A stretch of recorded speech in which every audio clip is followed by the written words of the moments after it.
ये जो इसको टारगेट किलिंग की गई है, ये जो मर्जी लोग कहें, मुझे पता है कि ये टारगेट किलिंग की गई है।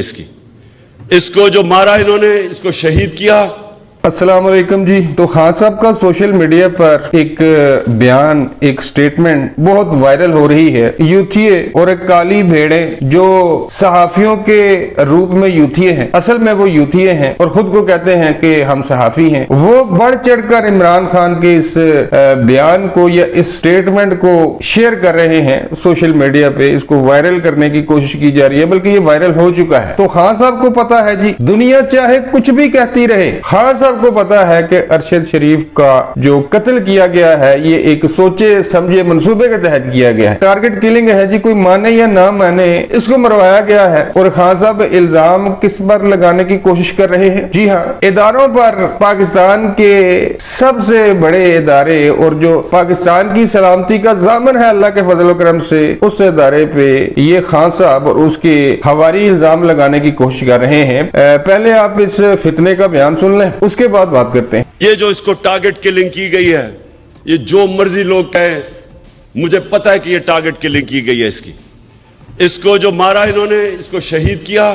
तो खान साहब को सब पता है जी, खान साहब को सब पता है कि अरशद शरीफ साहब को मरवाया गया है। हमारे जो DGISPR है उनको नहीं मालूम। अल्लाह के फजल करम से दुनिया की नंबर 1 एजेंसी है पाकिस्तान की ISI, उन्हें नहीं मालूम, लेकिन इमरान खान को मालूम है कि ये कत्ल हुआ है और इस कत्ल के पीछे इमरान खान साहब किस जानब इशारा कर रहे हैं। कोई लोग बेवकूफ नहीं है, समझते हैं भाई। तो अगर इमरान खान साहब के साथ इतनी बड़ी उनके पास इंफॉर्मेशन है कि वो जानते हैं कि इनको जानबूझकर मारा गया है, तो फिर इसमें कोई शक शुबे वाली बात नहीं है कि भाई इनके गैर मुल्की जो खुफिया एजेंसियां हैं उनके साथ ताल्लुकात हैं। अगर आपने अरशद शरीफ के कातिल तक पहुंचना है, हुकूमत पाकिस्तान ने या फिर एस्टेब्लिशमेंट ने, अगर अरशद शरीफ के कातिल तक आपने पहुंचना है तो सबसे पहले इस बंदे को गिरफ्तार करें, इमरान खान को गिरफ्तार करें, जो बिना किसी एविडेंस के, बिना किसी सबूत के इदारों पर इल्जामात लगा रहा है कि नहीं जी इन्होंने किया है। मैं पहले भी अपनी वीडियो में ये बता चुका हूं कि जब तक ये लोग आजाद घूमेंगे, ये फ्रीडम ऑफ एक्सप्रेशन नहीं है भाई, आजादी ये तकरीर और तहरीर नहीं है। ये जो ये लोग कर रहे हैं, कोई इनके पास सबूत नहीं है, कोई इनके पास एविडेंस नहीं है, लेकिन इस कदर ये ढीठ लोग हैं कि बिना सबूत के अवाम को गुमराह किया जा रहा है। पाकिस्तान की भोली भाली अवाम, उसको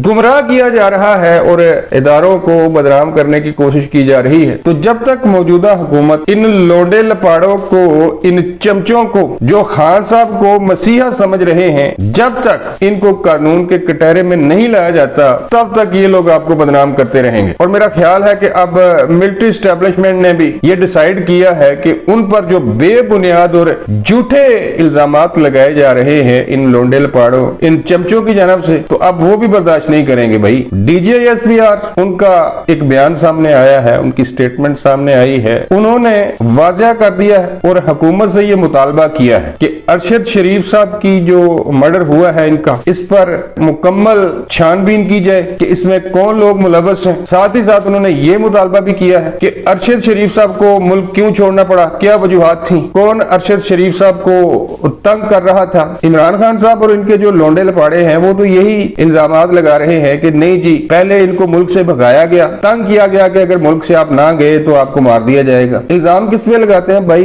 एस्टेब्लिशमेंट पे इल्जाम लगाते हैं कि एस्टेब्लिशमेंट के डर से वो मुल्क से भागे। फिर ये इल्जाम ये भी लगाते हैं कि वो दुबई चले गए, दुबई की हुकूमत से ये कहा गया कि अगर आपने इनको मुल्क से बाहर ना निकाला, या इनको पाकिस्तान भेजें या फिर अपने मुल्क से निकालें। ऐसा कोई इंफॉर्मेशन नहीं है किसी के पास, ना ये हुआ है। तो DGISPR ने हुकूमत से ये भी मुतालबा किया है कि ये भी छानबीन की जाए कि अरशद शरीफ साहब पाकिस्तान से क्यों गए, उनको पाकिस्तान से किन लोगों ने भेजा, इसके पीछे कौन लोग थे। ये इल्जाम लगाते हैं एस्टेब्लिशमेंट पे कि एस्टेब्लिशमेंट के डर से अरशद शरीफ साहब पाकिस्तान छोड़कर गए थे। और तीसरा उन्होंने एक और भी मुतालबा किया है हुकूमत पाकिस्तान से, उन्होंने गुजारिश की है कि जो लोग बिना एविडेंस के, बिना सबूत के जो इदारों को बदनाम कर रहे हैं, उन पे इल्जामात लगाए जा रहे हैं बिना किसी वजह के, उनके खिलाफ भी कार्रवाई की जाए, ठीक ठाक कार्रवाई की जाए और उनको कानून के कटहरे में लाया जाए कि भाई कहां है आपके पास सबूत, जिन सबूतों की बुनियाद पर आप इल्जामात लगा रहे हो इदारों पे। तो बहुत जबरदस्त बयान है, ये समझ रहे थे लौंडे वाले, ये चमचे ये समझ रहे थे कि ये रियासत को अपने सामने झुका लेंगे, ये यूथियों के बलबूते पर चार चार इनको छितर मारे या अपनी शलवारें गिली कर देंगे। मतलब अगर इमरान खान वजीर आजम नहीं तो मुल्क को तबाह कर दो, अगर इमरान खान वजीर आजम नहीं बनता तो इदारों को बदनाम करो, इतना बदनाम करो,